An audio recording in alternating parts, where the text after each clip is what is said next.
Hello friends, welcome to English champ online vocabulary section. आपका English champ स्वागत करता है एक और वोकैबुलरी सेक्शन में और मैं आपका ट्रेनर विकास धस्माना सर। फ्रेंड्स, आज हम इस इंपॉर्टेंट सेशन में जानेंगे तीन कैटेगरी के words, three types of words जो आपके एग्जाम्स में स्पोकन इंग्लिश में रीडिंग करते हुए wherever you use English, these words are very important from the competition point of view, from the speaking point of view and from the reading and listening point of view। तो चलिए जानते हैं वो कौन से हैं वो तीन category words which we are going to learn today। और मैं आपको बताऊंगा इसमें hints also, shortcuts also कि कैसे आप इन वर्ड्स को अपने माइंड में रख सकते हैं। तो हमारे आज तीन कैटेगरी के वर्ड्स हैं। एक है इनएबिलिटी, अक्षमता। इनएबिलिटी वाले वर्ड्स हम डिस्कस करेंगे। इनएबिलिटी। सेकंड है फोबिया, डर से रिलेटेड शब्द, डर से रिलेटेड शब्द। और तीसरा है मेनिया। मेनिया मतलब है क्रेज, पागलपन। तो हम तीन वर्ड डिस्कस करेंगे तीन तरह के। पहला इनएबिलिटी, किसी भी इंसान के अंदर किसी एक प्रकार की अगर इनएबिलिटी होती है तो उसको हम क्या कहते हैं, ठीक है। फोबिया, किसी इंसान के अंदर किसी प्रकार का डर होगा, किसी चीज से डर होगा, तो उस स्थिति में हम कौन सा शब्द यूज करते हैं। और मेनिया, किसी भी इंसान के अंदर किसी भी चीज के लिए अत्यधिक पागलपन या अत्यधिक क्रेज होता है तो उसमें हम कौन से वर्ड्स यूज करते हैं। तो मैं आपको बताऊंगा हिंट्स भी। तो अगर आपने अब तक चैनल सब्सक्राइब नहीं किया होगा तो please subscribe the channel and watch our other videos also.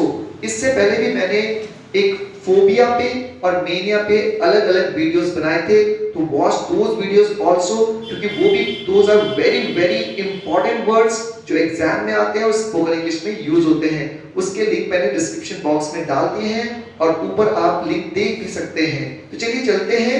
पहला है इनएबिलिटी, अक्षमता।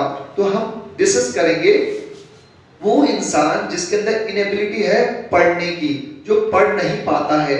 इनएबिलिटी टू रीड, जो वो इनएबिलिटी, वो अक्षमता को हम बोलते हैं डिसलेक्सिया। उस बीमारी को भी बोलते हैं साइकोलॉजिकल डिसऑर्डर भी होता है। कि आपने मूवी देखी हुई तारे जमीन पर, तारे जमीन पर पे वो जब अक्षर पढ़ता था तो उनको पढ़ नहीं पाता। तो बहुत से बच्चे होते हैं जो अक्षरों को मिला के वर्ड नहीं पढ़ पाते हैं, तो उस अक्षमता को, उस इनएबिलिटी को बोलते हैं हम डिसलेक्सिया। अब हम डिसलेक्सिया को समझते हैं कैसे याद रखना है। डिस तो आपको पता है DYS, डिस मतलब अक्षमता, इनएबिलिटी जब बोलते हैं डिसएडवांटेज। तो DYS हो गया ना करने की क्षमता। लेक्सिया, लेक्सिया का मीनिंग होता है, लेक्सिया में वर्ड है LEX, लेक्स। तो लेक्सिया से वर्ड निकला लेक्सिकॉन। लेक्सिकॉन, लेक्सिकॉन को बोलते हैं डिक्शनरी। एक्चुअली डिक्शनरी को लेक्सिकॉन भी बोलते हैं और लेक्सिकॉन का मतलब है डिक्शनरी। और डिक्शनरी में हम क्या ढूंढते हैं, वर्ड।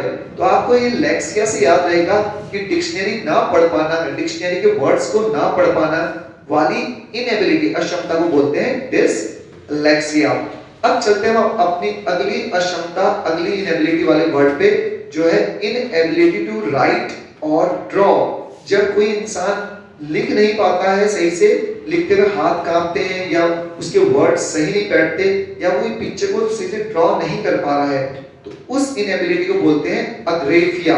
यहाँ लाइट पड़ रही है फ्रेंड्स, तो सॉरी फॉर दिस, बट ये वर्ड ए है, अग्रेफिया, AGRAPHIA, अग्रेफिया।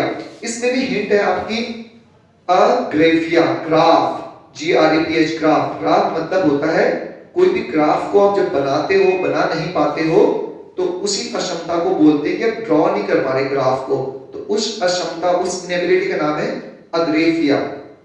तो एग्जाम में आएगा आपके कि inability to write, inability to draw, वहां आपके चार ऑप्शन होंगे, यू विल हैव 4 ऑप्शंस। तो आपको याद आ जाएगा कि ग्राफ, ग्राफ ना बना पाना मतलब अग्रेफिया। अब चलते हैं अगले इनएबिलिटी वाले वर्ड पे, इनएबिलिटी टू स्पीक और अंडरस्टैंड। जो सही से बोल नहीं पाता या किसी चीज को समझ नहीं पा रहा है, उस अक्षमता को बोलते हैं अफेजिया। अफेजिया कैसे याद रखेंगे आप, अफेजिया, फेज, यहाँ पर फेज आ रहा है, फेज से आप वर्ड याद रखिए फ्रेज। फ्रेज, तो बहुत बार हम फ्रेज को या इडियम्स को, मुहावरे और लोकोक्तियों को समझ नहीं पाते, बोल नहीं पाते सही से, उसी से आपको याद रहेगा अफेजिया, फ्रेज। तो it is very difficult to understand a phrase or speak a phrase. So now you can keep this word in your mind. Inability to speak or understand means aphasia. Okay, अब चलते हैं, let's go to the next word, inability to smell. जब आप वो अक्षमता जिसमें आप सूंघ नहीं पाते, आप जानते हैं कि कोरोना वायरस में एक सिम्टम होता है कि अगर आप कोरोना वायरस से अफेक्टेड हैं तो आपकी स्मेलिंग की एबिलिटी खो जाती है। तो उस इनएबिलिटी को, जब आप स्मेल नहीं कर पाते, उस इनएबिलिटी का नाम है अनोस्मिया। बहुत सिंपल है, अनोस्मिया। आ जो लग रहा है ये इनएबिलिटी में लग रहा है नोस्मिया।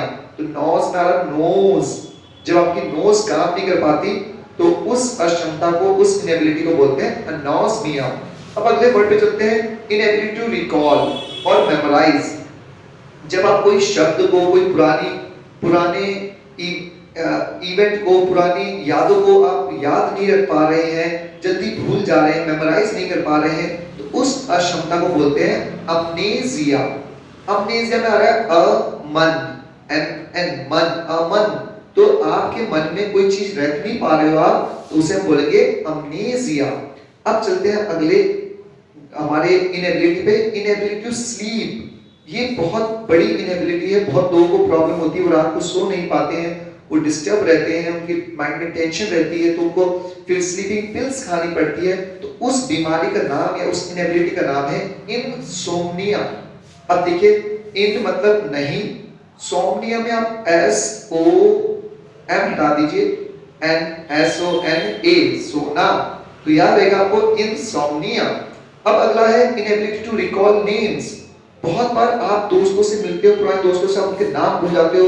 बहुत बार आप बोलते हो यार इस इंसान का नाम मुझे याद आ रहा है पर मेरे माइंड तक तो है पर मुंह पे नहीं आ पा रहा है, तो उस इनएबिलिटी को बोलते हैं anomic aphasia. It also happens to me. I also forget the names of my old friends, and when they meet me, तो it becomes a very embarrassing situation for me. वो बोलते हैं hello विकास, तो hello, तो I also forget names. तो I also suffer from anomic aphasia. Anomic से याद रखो नाम ही याद नहीं रख पा रहे आप। और लास्ट हमारा जो इनएबिलिटी है, इनएबिलिटी टू कम्युनिकेट। जब हम लोगों से बात नहीं कर पा रहे हैं, सही से नहीं बोल पा रहे, तो ये जो हो रहा है हमारे मुंह से, अगर वर्ड सही नहीं निकल रहे, ये प्रॉब्लम होती है लोगों को, या लोगों को पहचान नहीं पा रहे, मिलते हैं भूल जाते हैं उनको, तो उसे बोलते हैं autism. Yes, my friend, autism is a very common disorder. It is found in many children around the world. तो ये थे सारी अक्षमता वाले वर्ड। अब हम चलते हैं अपने नेक्स्ट फोबिया रिलेटेड वर्ड्स में। फोबिया मतलब होता है डर, किसी चीज का डर। इससे पहले भी मैंने 2 वीडियो बनाए हैं फोबिया पे, उसमें हमने कॉमन फोबियाज डिस्कस किए हैं और इसमें हमने थोड़ा अनकॉमन फोबियाज डिस्कस किए हैं। जैसे कि किसी को पानी से डर होता है, पानी में जाने से डरता है, तो उसे बोलते हैं हाइड्रोफोबिया। हाइड्रोफोबिया, किसी को भीड़ भड़ाके वाली जगह में डर लगता है, अनकंफर्टेबल लगता है, उसे बोलते हैं क्लॉस्ट्रोफोबिया। तो ये वर्ड्स मैंने इससे पहले वाले वीडियो में डिस्कस किए हैं, उसका लिंक मैंने नीचे दिया है, आप क्लिक करके जरूर देखिएगा, क्योंकि वो है कॉमन फोबियाज और ये है थोड़े अनकॉमन फोबियाज। तो चलते हैं, स्ट्रेंजर्स से डर। आप किसी अनजान व्यक्ति से मिलते हो, अनजान व्यक्ति आपसे फेमिलियर होने की कोशिश करता है, आपसे खूब घुलने मिलने की कोशिश करता है, लेकिन आपको डर लगता है। ये होता है अत्यधिक डर लगना। एक तो हर कोई अनकंफर्टेबल होता है स्ट्रेंजर से, पर कोई लोग बहुत ज्यादा डरते हैं, नहीं मैं बिल्कुल बात नहीं करूंगा इससे, तो उसे बोलते हैं ज़ेनोफोबिया। फोबिया का मतलब ही होता है डर।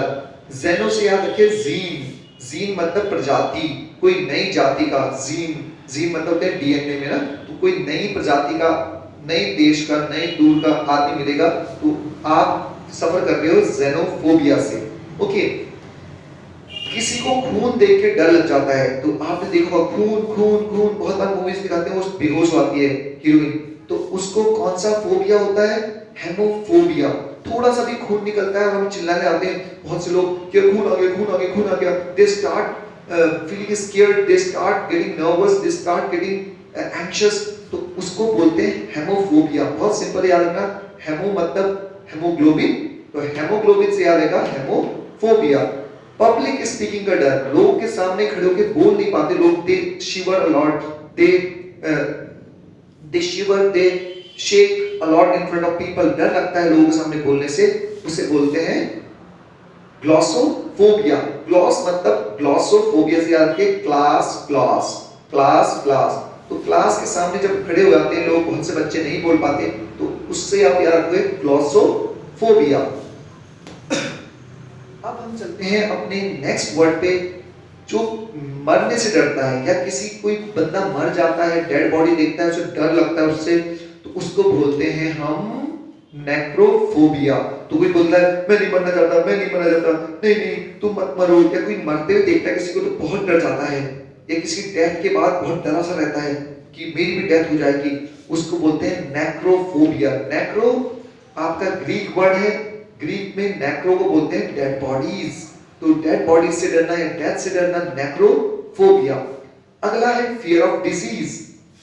कोई भी बीमारी लगती है छोटी सी और इंसान बहुत घबरा जाता है कि यार मुझे ये बीमारी लग गई, मुझे ये प्रॉब्लम हो रही है, तो उसे बोलते हैं हम, उस इंसान को होता है पैथोफोबिया।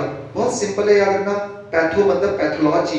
पैथोलॉजी से जब रिपोर्ट आती है कि आपका ब्लड में ये इन्फेक्शन है, या आपको ये प्रॉब्लम है, लीवर में है, ये है, तो पैथो से याद रहेगा आपको, पैथोलॉजी मेडिकल टर्म है। तो बीमारी से डरने वाला इंसान को बोलते हैं पैथोफोबिया। अगला वर्ड है आग देख के डर जाना। कहीं पर भी आग देखी, थोड़ी सी आग देखी, जब पानी से डरने वाला, थोड़ा भी पानी में पैर नहीं डालना, बोला मैं नहीं जाऊंगा पानी में, नहीं जाऊंगा। आप पिकनिक पे गए, वहां वाटर बॉडीज के है छोटी सी, आप बोले चलिए एंजॉय करते हैं पानी में, थोड़ा घुटनों तक पानी है, तो उससे डर है। और पानी को बोलते हैं हाइड्रोजन होता है पानी में, तो हाइड्रोफोबिया। वैसे आग से भी डरते हैं लोग, थोड़ी सी आग को ही बोलते नहीं बुझाओ बुझाओ, मुझे डर लग रहा, उसे बोलते हैं पायरोफोबिया। याद कैसे रखेंगे, फायर, असल में फायर का मीनिंग होता है चिता। अगर आप डिक्शनरी में देखेंगे तो फायर होता है चिता, तो चिता की आग, तो पायरोफोबिया। अब आपने कुछ लोग देखे होंगे जो अकेले रहने में डरते हैं, जैसे बहुत सी लेडीज होती हैं, बहुत से इवन जेंट्स भी होते हैं, वो बोलते हैं मैं अकेले घर में रात को सो नहीं सकता, या मैं अकेले दिन भर रह नहीं सकता। वो सारी कुंडी ताले हर चीज लगा देते हैं। From all the corners of their house they lock all the doors, main door, indoor door. तो उनको कौन सा फोबिया होता है कि अकेले रहने का डर रहता है, ऑटोफोबिया। कैसे याद रखें, ऑटो, ऑटो मतलब खुद, बोलते हैं ना ऑटो मतलब खुद, अकेला रहना, तो ऑटोफोबिया। किसी को स्पीड से बहुत डर लगता है। आपने देखा होगा कि आप चाहे बाइक हल्की भी चला रहे हो तो पीछे वाला बार बार बोलता है भाई बाइक हल्के चलाना, भाई थोड़ी बाइक हल्के चलाना। ड्राइवर बोलता है भाई गाड़ी हल्के चलाना, तो स्पीड से डर है उसको। तो स्पीड से डरने वाले लोगों को वाला डर होता है टैकोफोबिया। टैको, टैको मतलब टेक्नोलॉजी, तो टेक्नोलॉजी में स्पीड होती है, तो टैकोफोबिया। अब हम चलते हैं अपने मेनियास पे। So friends, these words are very very important. आपकी स्पीकिंग में, कंपटीशन में ये वर्ड्स आने वाले हैं। मैंने आपको इसमें हिंट्स भी दे दी है। अब चलते हैं मेनिया। मेनिया होता है किसी भी चीज के लिए अत्यधिक पागलपन, या कोई चीज हम बहुत ज्यादा करने के इच्छुक होते हैं, जो एक हमारे सामान्य बिहेवियर से अलग हो जाता है, उसे बोलते हैं मेनिया, पागलपन। तो craze for wealth and power, जब किसी इंसान को पैसा कमाने के, पावर मतलब सत्ता का या पावर का भूख हो जाती है, हमेशा सिर्फ पैसा और पावर की बात करता है, उस बीमारी को, उस मेनिया को बोलते हैं मेगलोमेनिया। तो बहुत से लोग बोलते हैं कि बीजेपी कैसी पार्टी है, मेगलोमैनियक। जो मेगलोमैनिया से ग्रस्त है, उस इंसान को बोलते हैं मेगलोमैनियक। तो बहुत से लीडर्स बोलते हैं कि पीएम मोदी या बीजेपी कैसा है, मेगलोमैनियक है, उनको पावर चाहिए, वो चुनाव जीतने के लिए कुछ भी कर सकते हैं। Okay, and recently some politicians also called, some social activist also called PM Modi as megalomaniac, कि कोरोना के केसेस इतने बढ़ रहे हैं पर वो अपनी रैली रोक नहीं रहा था, ठीक है, तो उसको बोला गया मेगलोमैनियक। पावर और सत्ता के लिए और पैसे के लिए ज्यादा अति होना। फिर डांसिंग के लिए कहीं भी मौका मिला नाचने लग गया, या डांस करता रहता है हमेशा ज्यादातर, उसे बोलेंगे कोरियोमेनिया। कोरियो होता है कोरियोग्राफी, आपको पता है कोरियोग्राफी मींस डांसिंग, तो कोरियोमेनिया, उस क्रेज का नाम है कोरियोमेनिया, वो बंदा कहलाएगा कोरियोमेनियाक। सी लग जाएगा। बहुत हमेशा काम करने की आदत रहती है, कभी खाली नहीं बैठता, चाहे संडे हो, संडे को कोई ना कोई काम ढूंढ लेता बंदा, तो हमेशा काम करता रहता है, हमेशा एक्सेसिव काम करता रहेगा, उसको बोलेंगे अर्गोमेनिया हो गया उसको, और वो है अर्गोमेनिया। कभी खाली नहीं बैठना, संडे को भी आपने, you must have seen many people who who find out any work, who find out any work even on Sunday, they don't sit idle, वो खाली नहीं बैठते, तो वो होते हैं अर्गोमैनियक या उनको होता है वर्काहोलिज्म भी कहते हैं।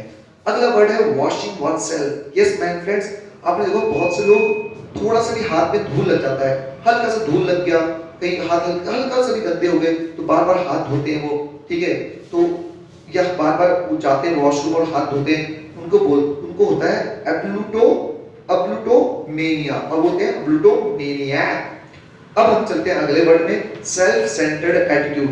कोई इंसान सिर्फ अपने बारे में सोच रहा, अपनी ही प्रसिद्धि चाहिए, अपने को ज्यादा समझता है, ईगो में रहता है, अकड़ में रहता है, तो वो उसको होता है ईगोमैनिया और वो होता है ईगोमैनियक।